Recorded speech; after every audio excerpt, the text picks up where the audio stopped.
Okay, I think you guys, everyone can hear me? Okay. So hi everyone, my name is Kim St. Martin, and I'm the director for Michigan's MTSS Technical Assistance Center. So I started my teaching career in Philly. I taught for I was at Potter Thomas Elementary for Philadelphia City School District, and I am an upstate New Yorker, and we say elementary. So I will tell you, I was at a meeting with some of the New York State Department of Ed colleagues in Washington, D.C. a couple weeks ago, and it was so nice to be with people who talk like me. They said elementary, they said it was foggy, they talked about wearing sneakers, all of the words that my own children and husband ridicule me for were normalized. It was amazing. But my career began in Philadelphia. I'm a previous elementary principal, moved from Philly to Michigan, and then was a teacher in Michigan, first and second grade looping teacher. So I went from very large urban in Philadelphia to very small rural on the west side of the state of Michigan, PK-12 building. And then I was an elementary principal, and I've been working with the MTSS TA Center formally since 2007. I've only been the director for the past 2 years. But my passion is all things, of course, MTSS. It's also in the literacy space. So I'm one of the panel members for the IES Practice Guide, providing reading intervention for students in grades 4 through 9. So I've got some secondary folks here, which just warms my heart. And so I also have been doing a lot of work with Jess Searles, who I think is like right next door to us, in some of I think she's in that room, the enhanced core reading instruction work. But I'm here today to talk about the Reading Tiered Fidelity Inventory. And so I'm not sure how many of you are going to come to the next session. The next session is going to focus on what do you do now that you've administered the R-TFI, where do you get started? And so I have some resources and materials to share with you. But the purpose of this session is to just give people an overview of the R-TFI. I brought a copy of the elementary and secondary version. If anyone is interested in me passing it around, happy to do so. Please don't get overwhelmed by its thickness. It is only thick because we didn't want to make the font really small and make people squint, and we had to focus on making sure everything we did was 508 accessible. So it's this way, not to be overwhelming, but it really is easy to read and we hope to understand. We also have people who've just administered the R-TFI. I know I have to call you out for doing that. Can you guys raise your hands? Okay, so what school are you from? Donegal School District. What is it? Donegal, okay, in Lancaster. And so we have people that have done it, which is awesome because usually I don't get that in an overview session. So all the difficult questions can go to them. Like, what was it really like? What? Yeah. So my goals for our hour, yeah, absolutely. The elementary one? Okay, there you go. My goal for our time together is to really talk about what's the purpose of the Reading Tiered Fidelity Inventory. I want to differentiate between what you're going to see in the elementary version and the secondary version. And then I want to talk about its alignment with some of the evidence-based reading practices that are outlined, are anchored to the simple view of reading, which I know in Pennsylvania you guys have lots of exposure to. And I'm going to make some connections to the practices that are in the R-TFI, where they align with different Institute for Education Science practice guides. So I'm going to go into that as well. And we do have some of our PBIS folks here. We have some school-based mental health folks in the back. I want to talk about how the R-TFI does integrate social, emotional, and behavior supports within the items. And because a lot of my work as the director of Michigan's MTSS TA Center, for those of you who are using the school-wide PBIS, Tiered Fidelity Inventory, or another PBIS type fidelity assessment, I can draw some parallels and talk about some similarities and some unique features as well. And then last but not least, I'm going to give a nod to how people could become a certified R-TFI facilitator. free of charge. This does not cost a dime, but our goal within the state of Michigan and with other states we work with is to create a true MTSS reading fidelity assessment that has data behind it and is accessible across the country. So I'm going to share some of that information too. Okay, so the overview of the R-TFI and the purpose. So the R-TFI is really a school level tool. And that's important to remember because I have been in states where people take it as a district team and they try to administer the R-TFI thinking district-wide across all of the schools. But the R-TFI it gives individual school teams information about the extent to which they're implementing the reading components of an MTSS framework. It is a self-assessment. It is you're going to see, I have a couple slides on what the R-TFI is versus what it's not, but keep the hat of individual school level tool on. So here's the R-TFI. I've got the hard copies here. And at the bottom, the closed captioning is cutting it off, but I included the link to our Technical Assistance Center website where you could access the PDF of the R-TFI if people wanted actual printed copies. They are available through it's our version of IUs. We use an IU who does all of our printing. So some people like to get printed copies, but you don't have to. It's available electronically for people to use. If you were looking to access it on the website, this is what the Reading Tier Fidelity page looks like on our website. So you can see the versions right here. And if you wanted to order printed copies, there's a space for you to do so. So here's what the R-TFI is. It is a school level fidelity assessment, and it's completed by one of two teams. The Tier 1 items are completed by a school leadership team or a building leadership team, depending upon what you refer to it in the state of Pennsylvania. So this is the team that works with the building administrator to almost kind of take the roof off the school and take a look at school level priorities and be able to really think about, okay, how do we manage and coordinate professional learning time? How do we coordinate the analysis of data? How do we integrate this into school level school improvement plans, for example? So it's either a school leadership team or a multidisciplinary team. So the multidisciplinary team, which I'm going to define in a little bit, this is what we refer to as the team that would hold the baton for the advanced tiers or intervention. What would be accessible to students to be able to accelerate reading outcomes at the Tier 2 and Tier 3 level. It's also a roadmap. So I'm a huge Friends sitcom fan. Mourning the death of Matthew Perry. I'm a huge Friends sitcom fan. So I am like Monica. I'm not OCD like Monica, but I'm competitive like Monica. So I like the gold star. You got to be careful because the R-TFI is not about a gold star. It really is not about getting the best score. It is truly about looking at it as if it's a roadmap and having very rich conversation amongst your colleagues to really say, what are the assets and the strengths that we have when we're looking to implement the reading components of an MTSS framework, and where are the opportunities to strengthen our implementation? So it's a roadmap, and it is also focused on continuous improvement. So that's what the R-TFI is. Here's what it's not. It's not a district-wide tool. So if you have a district leadership team or a district continuous improvement team, some states call them district implementation teams, you would not have that team administering the R-TFI. This should be individual principals with their own staff, either on a school leadership team or a multidisciplinary team administering the tool. Because it really requires people who are fully inside the school setting to think about what's happening related to class-wide Tier 1 curriculum resources and what's happening in terms of intervention access.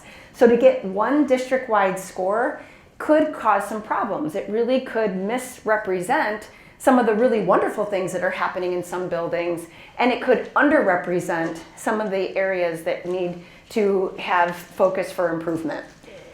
The R-TFI is also not, it's called a Fidelity tool, it's a Fidelity assessment, but it is not narrowly focused on, so if you have a core reading curriculum resource, like Wonders or Amplify CKLA, just because I said those two doesn't mean I endorse those two. I just am giving two examples.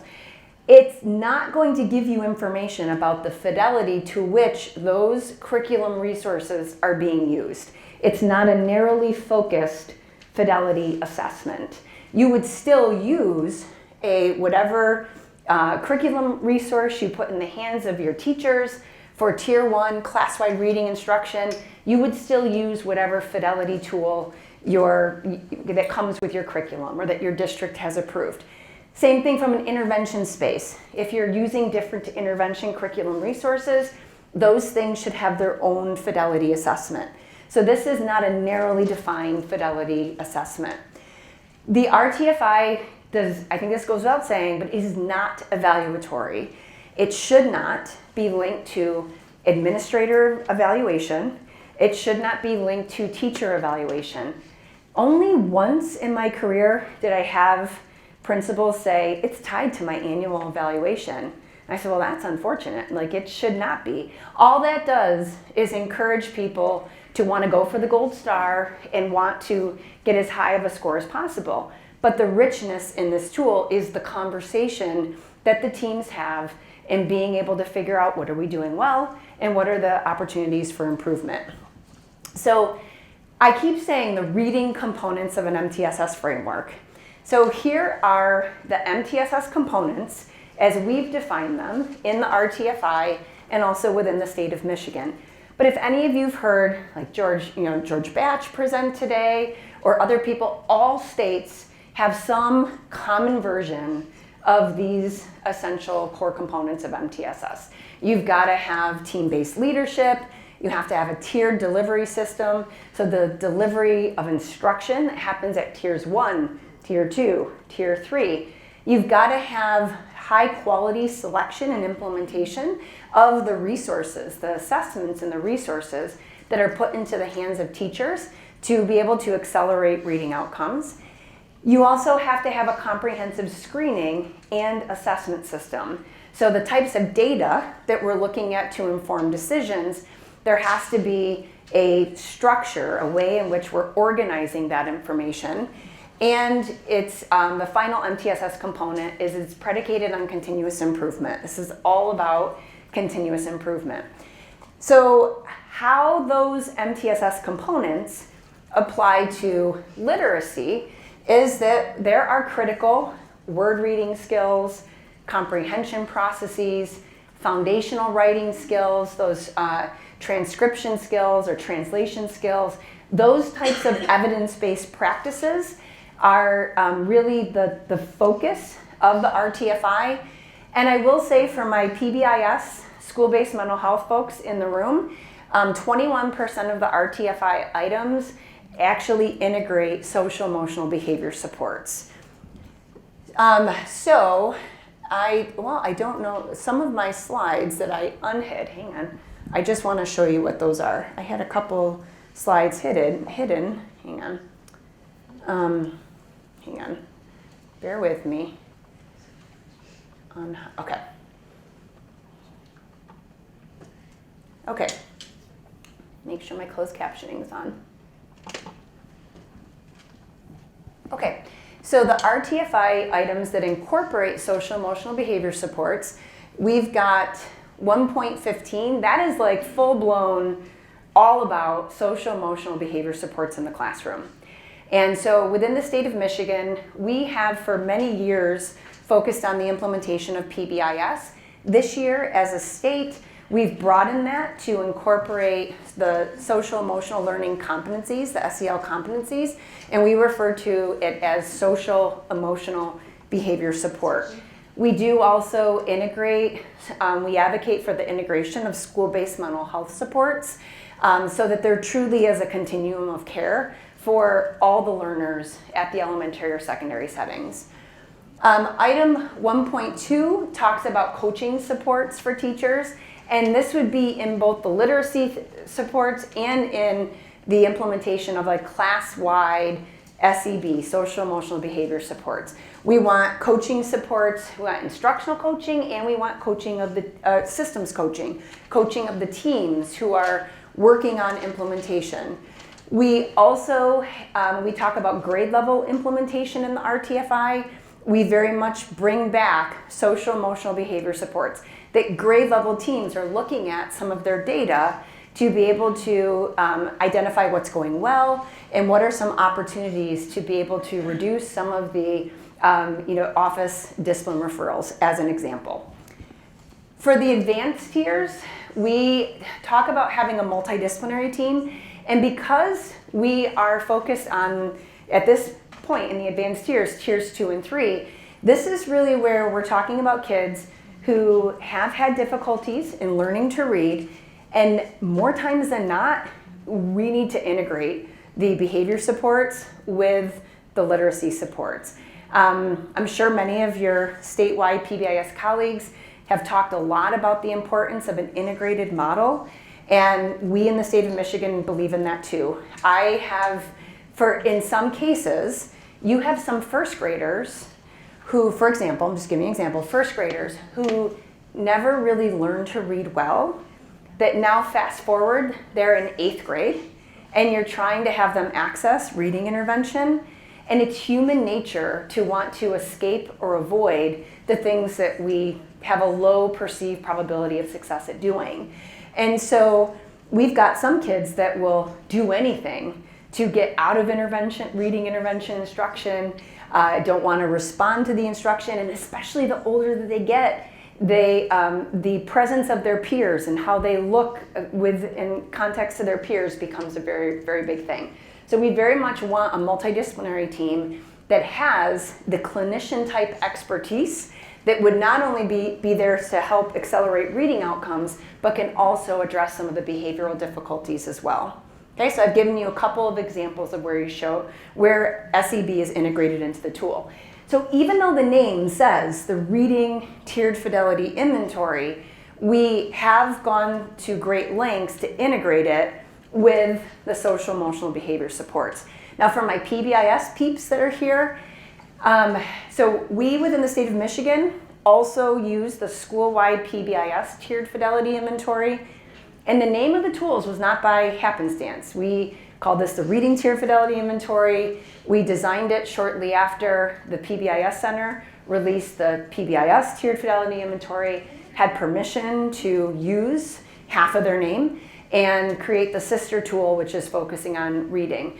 But what I will say is if you're using the school-wide PBIS Tiered Fidelity Inventory, there's more emphasis in the R-TFI on classroom SEB implementation.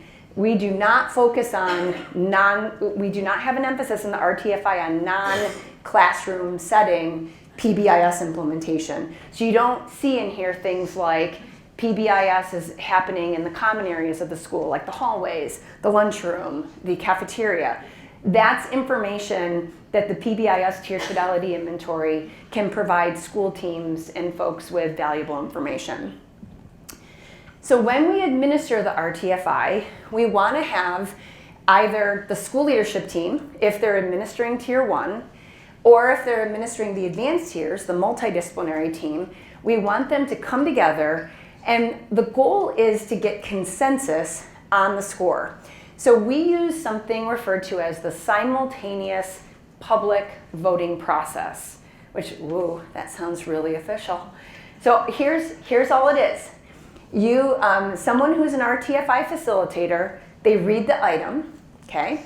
And then the whole team has the electronic version or hard copy in front of them.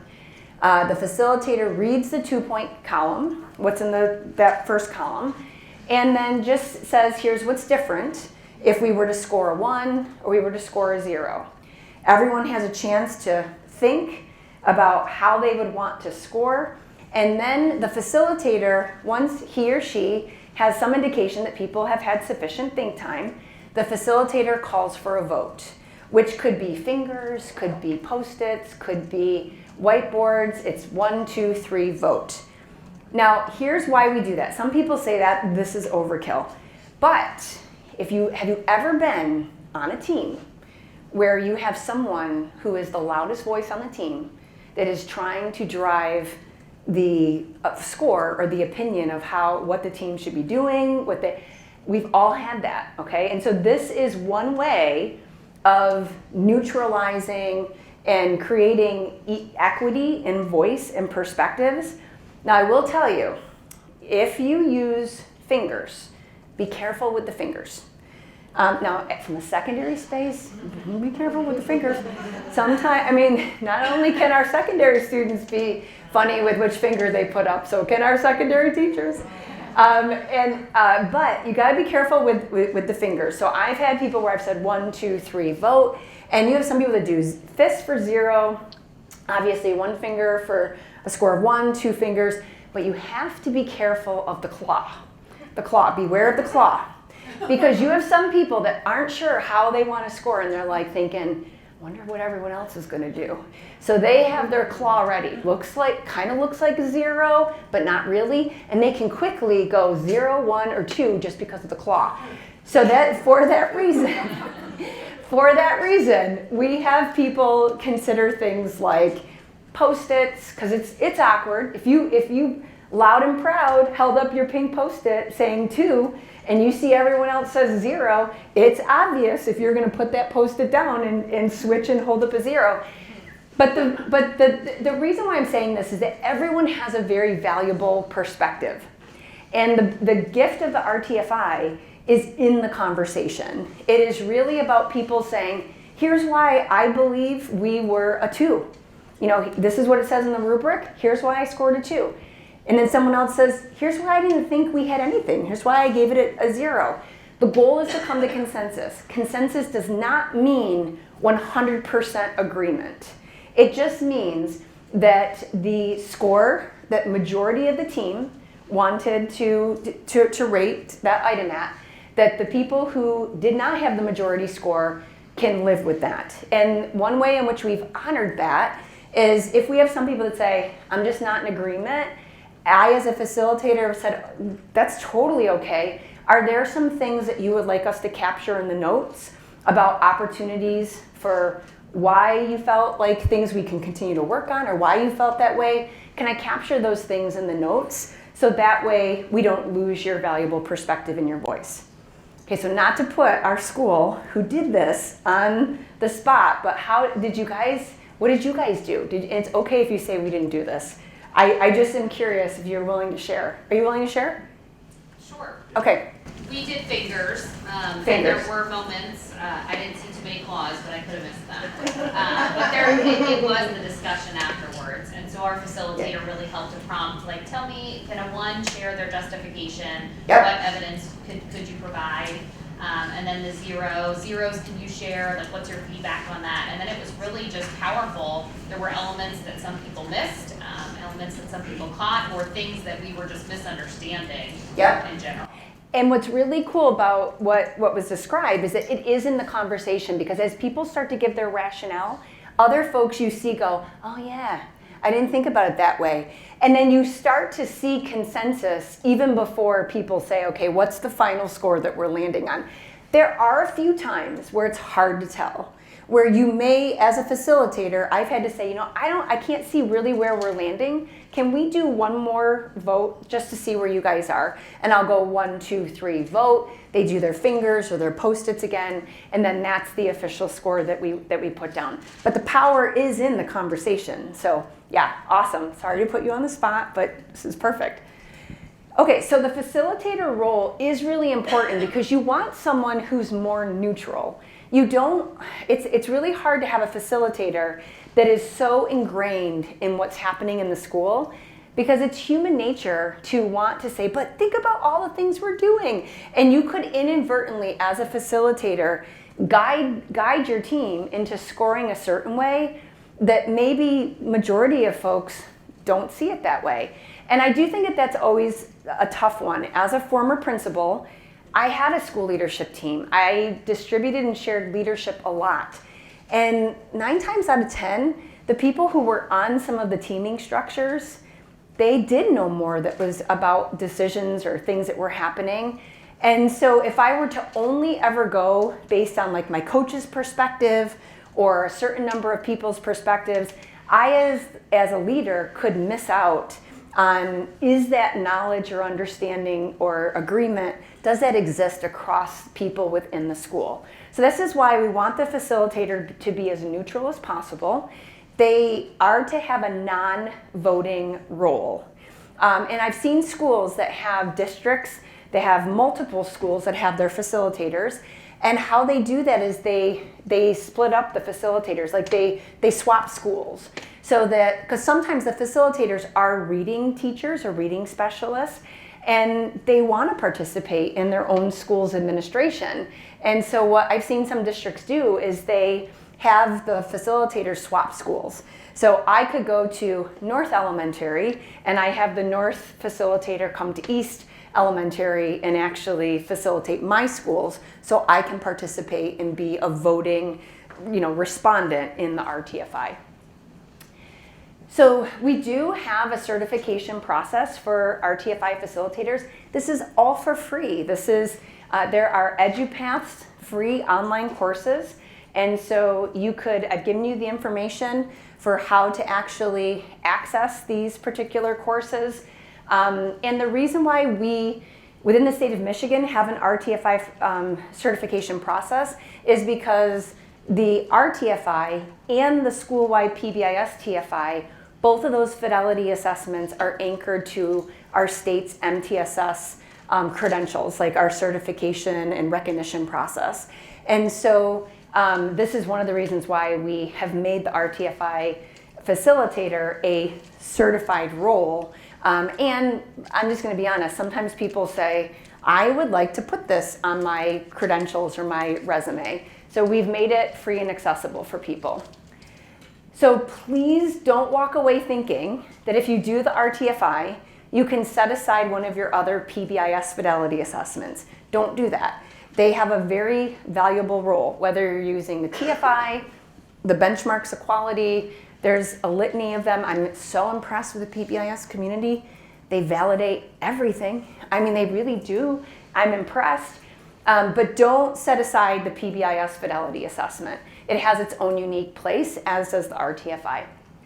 Okay, so what I'd like you guys to do right now, before we dig into the evidence-based practices, I want you to talk with some of the people around you about, are you using the R-TFI? Based on what you've heard thus far, are you interested in learning more about it? Let's spend a few minutes and then we'll come back together and go into the next section.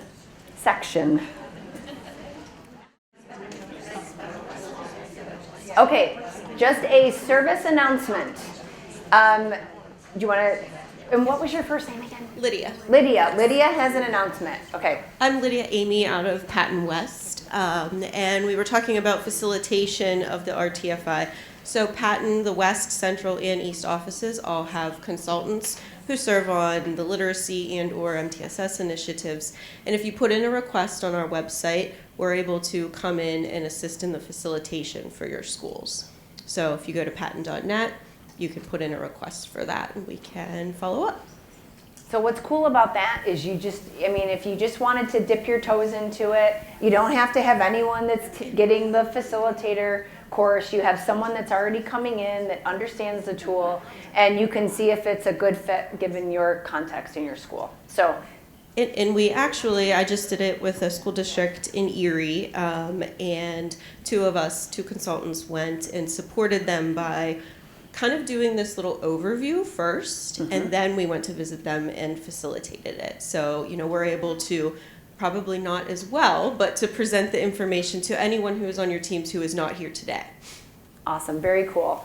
So, so let's get into the evidence-based practices and what the evidence is that's anchoring it within this tool. So here's what I will say. If I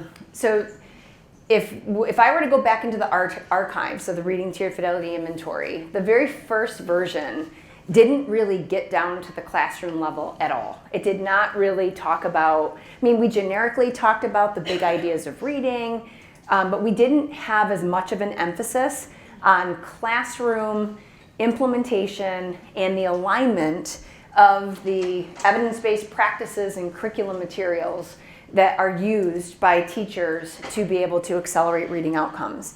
And we made this shift in part because of some of the data that we ran. We weren't seeing the R-TFI move the needle on student outcomes, which again, in retrospect, it's like, well, we have nothing related to classroom items. That's where the rubber hits the road.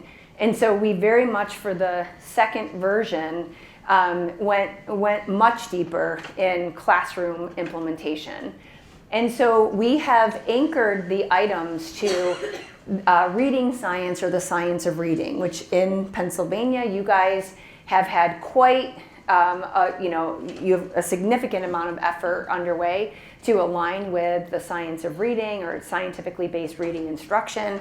And so it's important, though, that we distinguish between evidence-based practices that truly would fit in the category of the science of reading versus scientific theories. And there are things, frankly, that are promoted in the different science of reading, what I should have learned in college, Facebook page, and other things that are still theories, that they haven't actually been tested, been proven to truly move the needle on accelerating reading outcomes.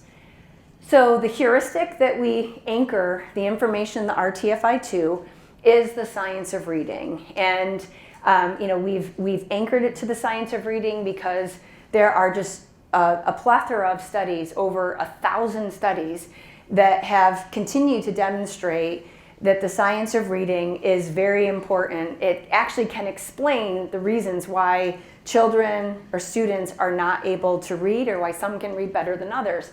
And we know that for the simple view of reading, we have one particular construct, which is decoding and word recognition skills, and that's multiplied, it's a multiplicative explanation for how reading develops, by language comprehension. So the ability to extract meaning of the spoken language.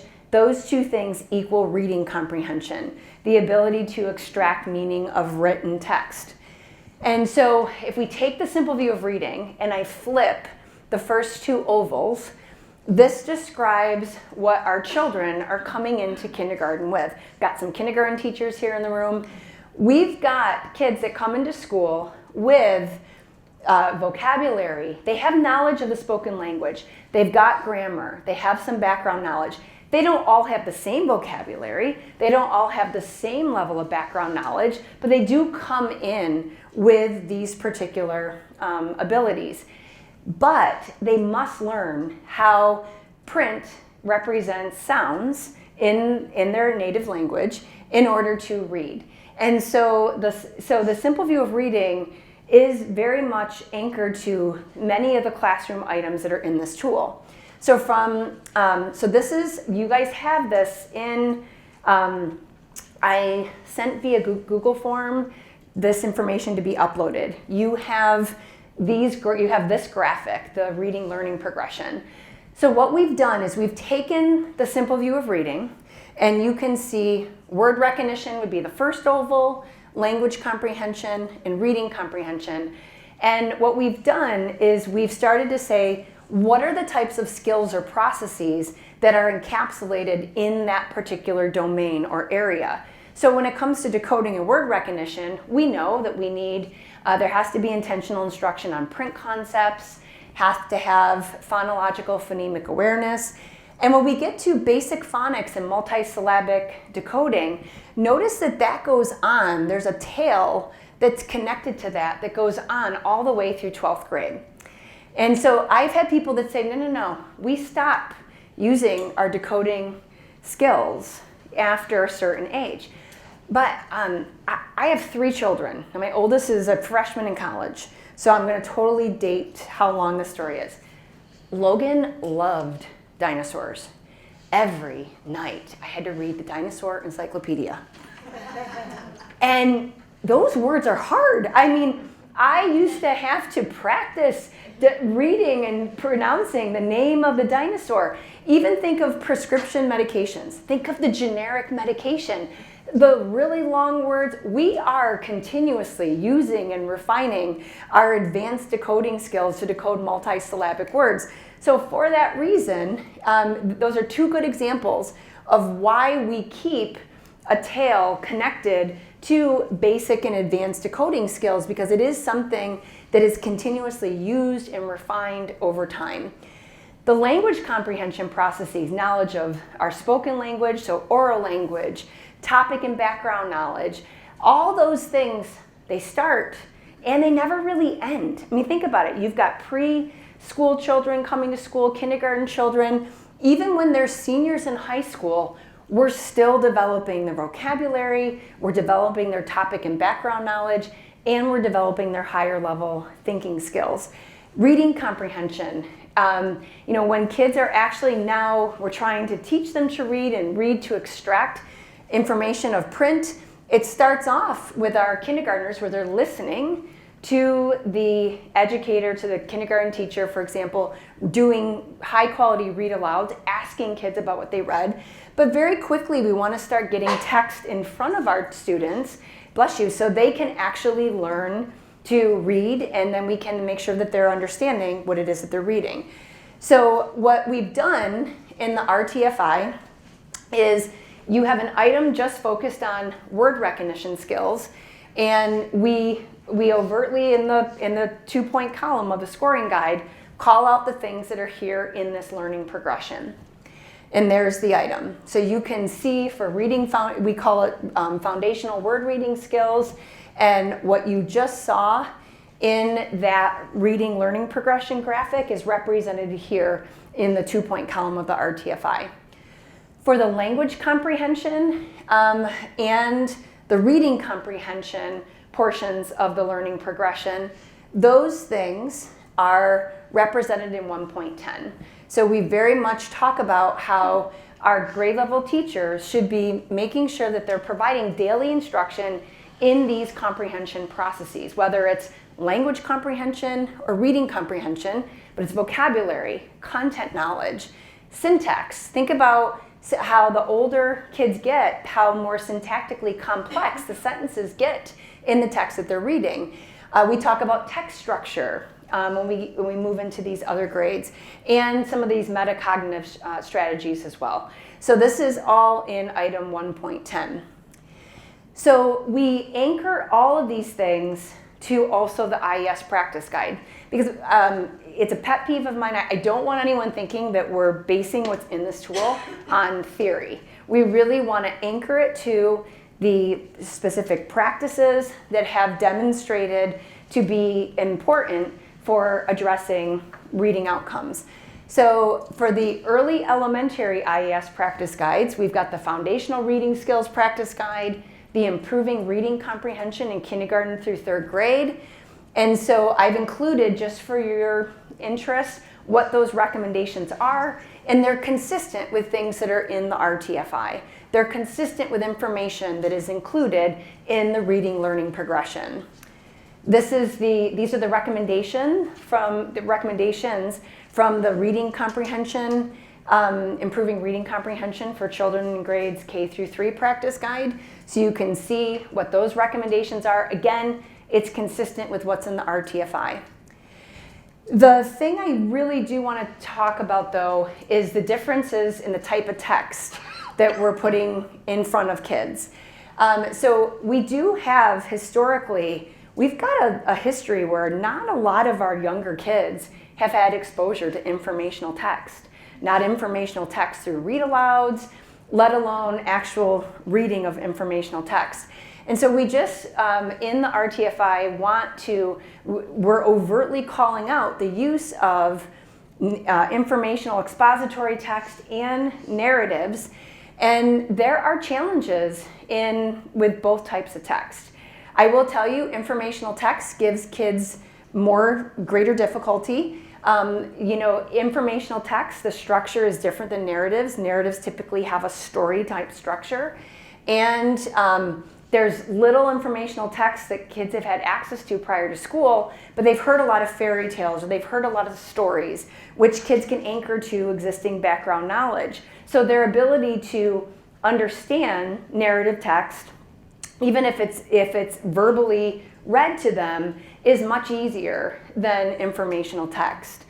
And so we know that with informational text, some students may lack the background knowledge, the vocabulary may be more complex, and all of these things create some additional complexities for kids being able to extract meaning from informational text. So the big idea with the challenges of informational text is the structure of the text, the background information needed, the amount of specialized vocabulary that, bless you, that is typically associated with what the topic is that piece of informational text is about. Many times when kids are reading informational text, whether it's textbooks or not, they're expected to retain or remember the information that they've read. Think about the texts that are used in the upper L, middle, and high school level. A lot of teachers are teaching out of that text and they're expected to understand the concept and remember the information that's in that section of text. Now, I will tell you, I have had some folks that say, in high school and middle school, we don't use text. That is a problem. I'm going to be very honest. Like my colleagues, who were a part of the IES intervention practice guide for grades 4 through 9, I mean, very little time is spent with adolescents actually reading text. Now, I'm going to be pretty frank as to why. Some of the reasons why have to do with teachers saying they're struggling with reading. And so I don't really want to give them a text. I'd rather create a PowerPoint. I'd rather do more teacher-directed instruction. And while I understand that, we're never going to accelerate student outcomes if we aren't going to provide adolescents with access to reading intervention and give them more opportunities to actually apply their intervention strategies in their core subject areas so that they can practice those strategies and have more success in reading.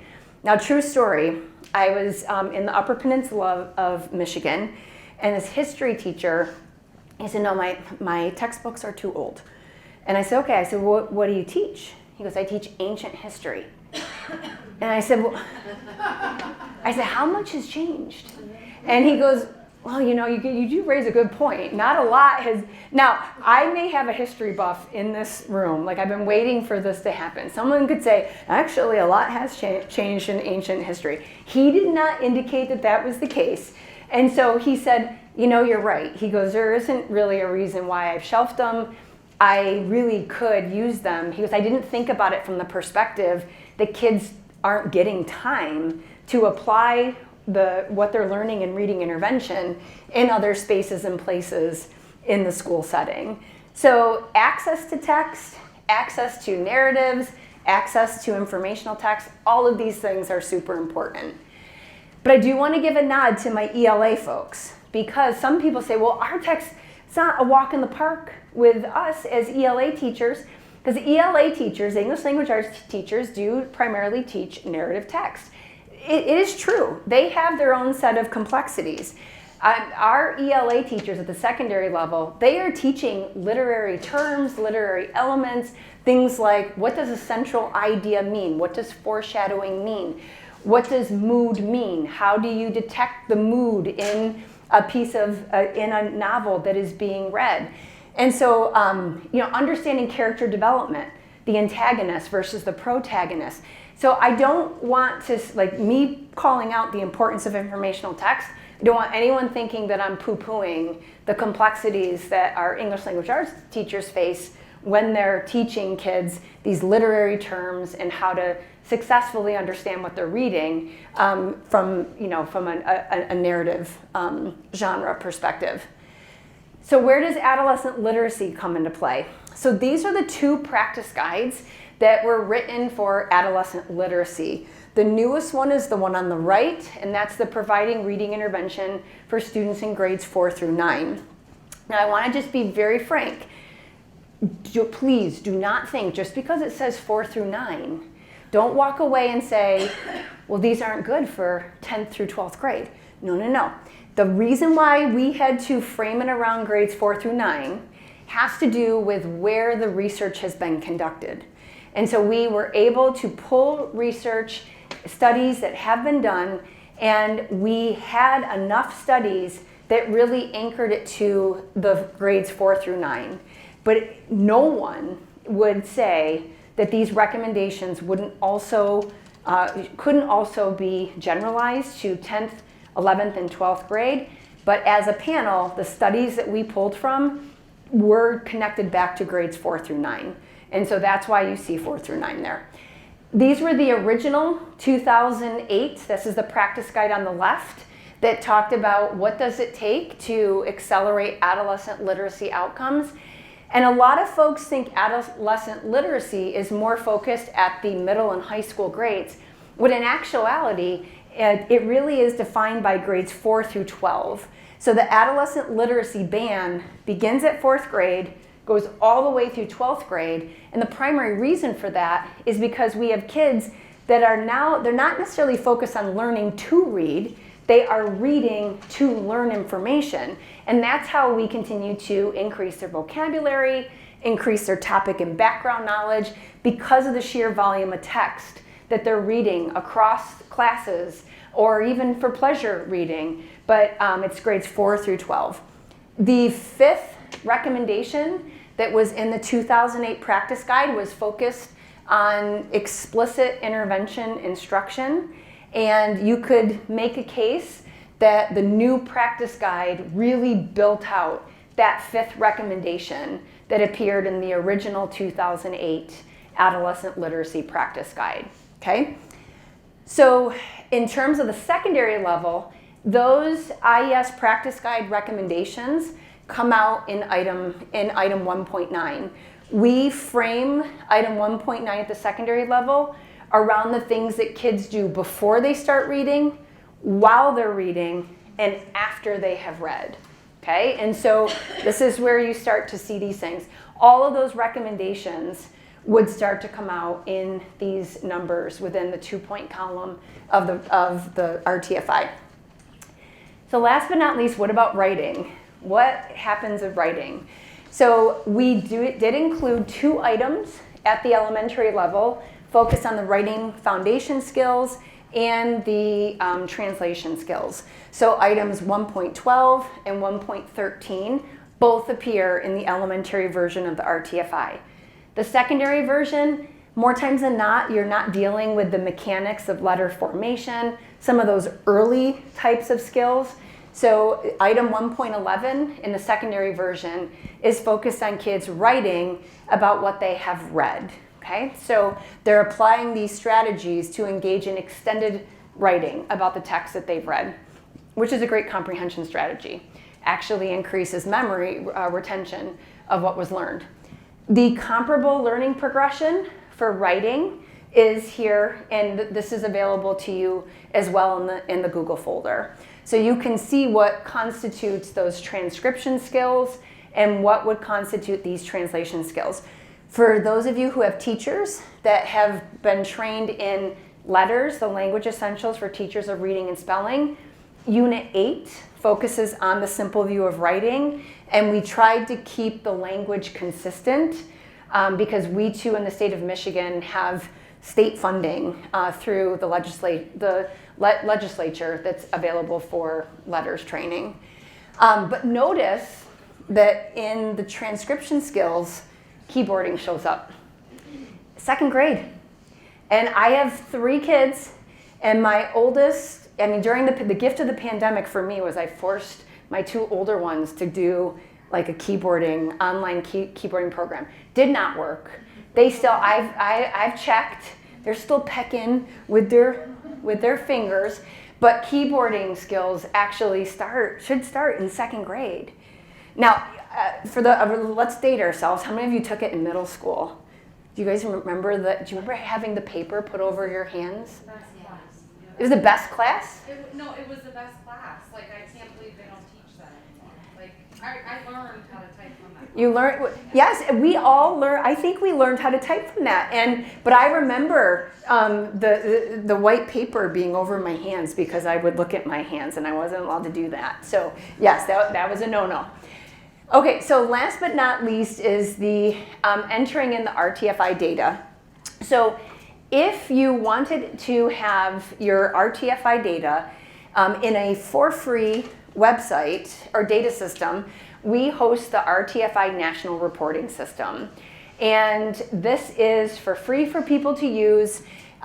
You could access the link right through that same R-TFI page. There's a link for how to get access to, like we have our own link to the R-TFI National Reporting System. This allows people to have visual displays of their data over time. No cost whatsoever to using this data system. But there's different types of users that can access the R-TFI data system. And so, so for example, if you were a district user, you could add school level users, okay? You could, if you were a district user, you could add school level users. You could access your district level dashboard that would give you information. If all your schools were using the R-TFI, you could see what all of the schools scored. You could also access each of the schools' reports, and you could enter individual school level scores. So you can see that based on the different types of users, there's different permissions and roles that they could each have. The goal of this is a screenshot of the page where you would enter in the score. The goal of this is that we wanted a one-stop shop for entering in data, because I don't know about you, but sometimes people use like a Google Doc or a Word doc. Let's do an action plan. And 9 times out of 10, at least with me, it got lost. So there's little speech bubbles along the side there. So if your team had some notes or actions that they wanted to follow through on, you just click on that little speech bubble. Up comes a text box. You enter in your data, hit save, it's always there. And you could actually you could even print, you could download as a PDF your items report, and you have the option to show all of your notes versus not. And that way you don't have to have a separate like Word doc or Google Doc. So that's one option as well. We always say though, because it's a data system, save as often as possible. Who knows what could happen with the internet? So save as often as possible. This is just one example that we gave. So you can have a visual display where the district could see the score over time. So this is just a test account, but you can see this is a district that had taken it, they have a school that's taken it like 1, 2, 3 times, and it gives the information over time. This is the tier 1 score. This would be, the bullets would be the tiers 2 and 3. So you can see where this particular district is. It also will give you displays just by each tier. So if you were only to administer tier 1, you didn't want to administer the advanced tiers, you wouldn't have to. You could just see exactly what you actually took a look at. So with that said, and I think we still have 20 minutes. We have a lot of time. I should have given you, 15 minutes. Okay, yes, you're right. Okay, so here's what I would love for you guys to do. I want you to think about, to what extent might the R-TFI be an option for you within your particular school setting? And then I really am interested in how Patton can help support you guys in your R-TFI administrations. Okay, and I'll be coming around. Will you also help me by coming around? Okay. So this QR code will take you to the folder that includes this session and the next one. It's the same QR code that shows up on this PowerPoint and on the next PowerPoint. So you have the PDFs of both of the R-TFIs, elementary and secondary. You've got the reading and writing learning progression that you just saw. You've got the PowerPoint that I was just presenting from, and you're going to have the one for the next session too, just because I linked it to the main Google folder. Anyone with the link can access it, so you shouldn't have a problem getting into anything, or if you wanted to share it with your colleagues who aren't here, they could also access it as well. Does that sound okay? Okay, what questions do you guys have about the R-TFI? Oh, okay, awesome. Hi, we are school district administration for the school district of Philadelphia, and we have a lot of K-8 schools.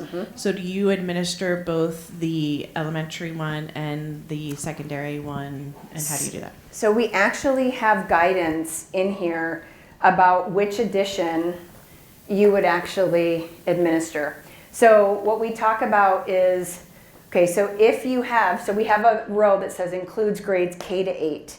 So the question that I would have is, are your middle school grade levels, do they function in departments? Like 6 through 8, do they, okay.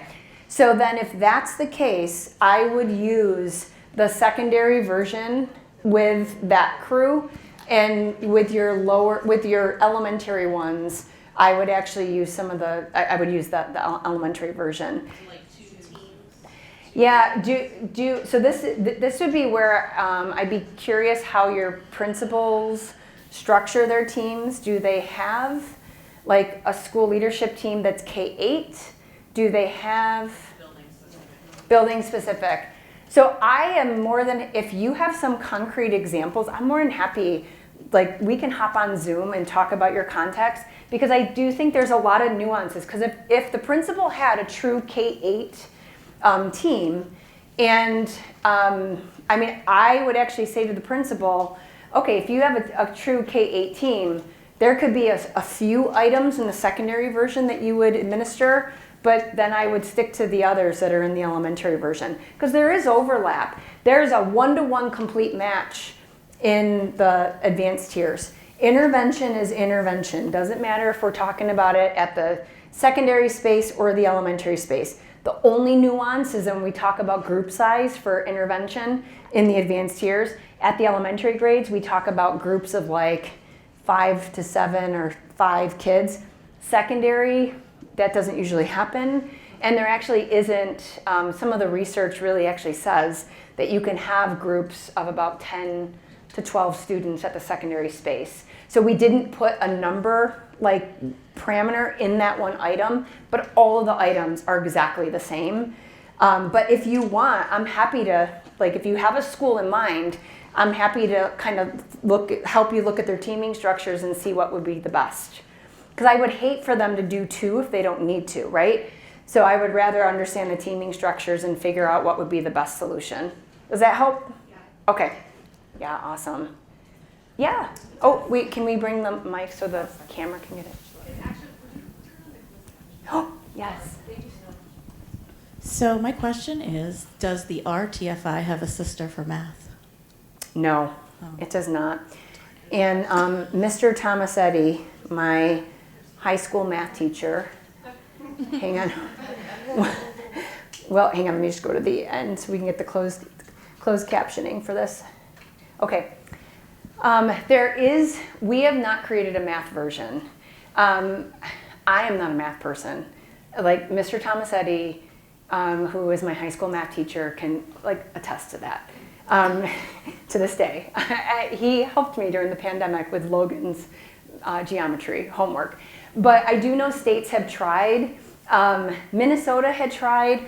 I actually think one of the IU where you guys, IU-12, I want to say IU-12 has dabbled with taking the R-TFI and thinking about it. But I would have to remember from when we went out to dinner like a year ago. And so we have not done it. I have no burning desire to write a math version because it would require math expertise that I just frankly don't have.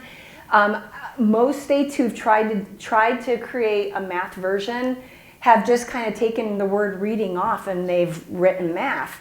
But we're getting into classroom level items that are framed around like the simple view of reading and writing. It would require math expertise to think about what has to happen, like what gets taught at the elementary space, at the secondary space.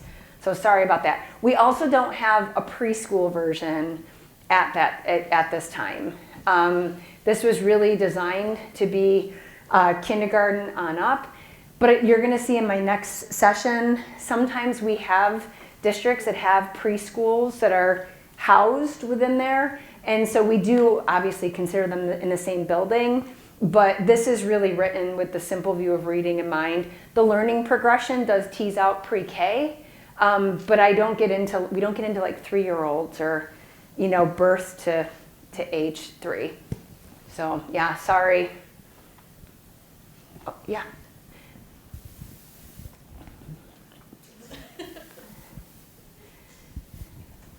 How long does it typically take to facilitate the R-TFI? I'm curious how long it took you guys. It took us about 2.5 hours. 2.5 hours. Okay. Yeah, and that was just for tier 1. Yeah. So. Okay. So it says in here that it could take about 1.5 hours to 2 hours. The problem is if you get a school, well, this is not a problem. If the school's having very rich conversation, it takes longer. And I really think the value is in the conversation. And so would you guys say that it took you a long time because you were talking about the items and your score to the item? Yeah. I would never recommend doing tier 1 and the advanced tiers at the same time. No one would have the stamina for that. And it would be 2 different teams. You should have your multidisciplinary team doing the advanced tier items, your school leadership team doing your tier 1 items. I do believe that once you've done it once, it typically goes faster because people they're more familiar with what's there, what's in the scoring guide. Any of the questions that people had about the items are usually addressed in the very first administration. And I've also had people that have said, have you thought about giving people the tool ahead of time to read? And I would have no issues with that. People have said, what about score ahead of time? And my only caution to scoring ahead of time is that if they misunderstood the essence behind the item and what's in the scoring guide, it could result, like if they didn't score ahead of time and they had a chance to ask their question, it could have resulted in a different, more accurate understanding of the concept and a more accurate self-assessment. But I just think the conversation is the strength of the tool. And I don't think it's going to take you guys that long after this first time. But promise me you'll tell me, okay? Because if it really needs to be adjusted, oh God, okay. I hope not. I hope it doesn't, because I'm going to have people that are going to be like, oh my God, 2.5 hours. So Whenever a patent consultant goes to facilitate it for the first time, we usually say about 2 hours. And when we just went, we spent we stuck to it, and it was after school too. So we had the teachers there just for the tier 1. Yes, they would have been, I think, now completely. We would have been there till like 8 o'clock at night. Secondary, let me just be very honest. Secondary, I have the elementary version, but the secondary version, there is far less that has been historically happening at the secondary level for MTSS. And so the baseline scores at the secondary level are usually very, very low, like, 20%, 10%. And so if you have a lot of zeros, it goes fast. I mean, I am being very honest. I'm being very honest. And we normalize the fact that this is baseline assessment, and you're going to see in the next session, I would never suggest people administer the R-TFI if they aren't going to give people access to professional learning to do what's in here. I've seen states where schools keep taking it and they have no professional learning. And these poor, especially the secondary teams, are like, we're still a zero, we're still a zero. And that just breaks my heart, because why would you administer an assessment if it's not going to guide professional learning and coaching support? So you're going to see in the next session, I'm going to show an example scope and sequence of what you could teach and the pacing of it, and then what coaches could, we've prioritized what they may want to focus on. And it's connected to the individual items, the R-TFI, for the elementary version, the secondary version, and the advanced tiers. So yeah, please don't administer this and not give people training. Okay. to that point, I think about when we say don't screen if you're not going to intervene for the students. Yes. We're doing the same thing for adults. Don't screen if you're not going to intervene. Absolutely. Yeah, so please always make this connected to professional learning and implementation support. Yeah. Any other questions or thoughts? We have about 4 minutes. Oh, yeah. I was just wondering, we have a leadership team at my school, and there are a lot of people on it. So when you have a team that's scoring, is less more, or do you want more? Well, that's a good question. So everyone always says, what's the right number of people to have on a team? So people typically, now remember, I'm in Michigan. We have the Upper Peninsula, we have the Thumb. We've got like one-room schoolhouses in some places, right? Superintendents doing the bus and serving lunch. I mean, I think it could be 5 to 7. I don't know, how many do you have? Like 10? Team? Yeah. 12. 12, okay. So what would have to happen, what would delay it, like in how you facilitate it. So if I were a facilitator coming in with a team of 12, I would go in and I would say to the group, we've got a larger team, and our goal is going to be to hear perspectives and to be able to come to consensus. And so as a facilitator, if I do 1, 2, 3 vote, and all 12 people are all over the place, I'm going to be selective in who I'm asking to share their opinions. Like, why did you score this a 2? Why did you score this a 1? And I'm going to have to make a note to myself of who I've heard from. I will not ask 12 different people, but what I may ask like 3 people, and then the next item, I'll ask 3 different people, so that we systematically hear everyone's voice, but we don't have to hear from all 12 people for every single item. Does that kind of help and make sense? Okay. Oh, we got another question. And Dr. Martin, just kind of building on that, who do you recommend for those leadership teams when we were talking about who should be on the leadership team? Like, which people should be represented? So I feel bad saying this because it is the principal, and the principal has to be on the multidisciplinary team. And I do believe the principal should also be at the grade level teams, but the poor principals.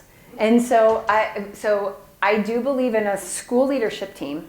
My answer is going to be different, not the principal, but my answer will be different about who's on a multidisciplinary team. But the school leadership team, your goal is to have perspective across the school. So if I'm in a K through 8 building and I have one school team, I am going to want some early hour representation. I'm going to want some upper hour representation. I'm going to want some middle school representation. I'm going to want special education. I'm going to want broad perspectives. I'm going to want people who have a good ear to be able to accurately represent their like what's going well and what isn't going well in supporting implementation. And you need people that are actually respected by their colleagues. I've had some people on teams where the minute someone opens their mouth, you can see the team shut down. I mean, please tell me I'm not the only one that's seen that, right? And so you want someone that's respected by his or her colleagues, and they're accurate in their perspectives. And so you don't want a bunch of yes people. You really want people who are going to say, this is the challenge, and they're not going to be afraid to voice that. But caution, this is going to sound like I'm being contradictory, but caution is don't bring your most resistant people on the team for the sake of thinking that this is going to, quote, bring them along. 9 times out of 10, that does not bring them along, and all that happens is your team rolls their eyes because this person is constantly saying, we shouldn't be doing this because. And so you kind of have to find that balance. You want good thinkers. You don't want people that are just going to agree for the sake of agreeing, but you don't want your most resistant people that are just going to make the whole team feel like they're stopped dead in their tracks. Does that make sense? Yeah. Okay, well, I think we're at 12:15. It was so nice seeing you guys. Yeah.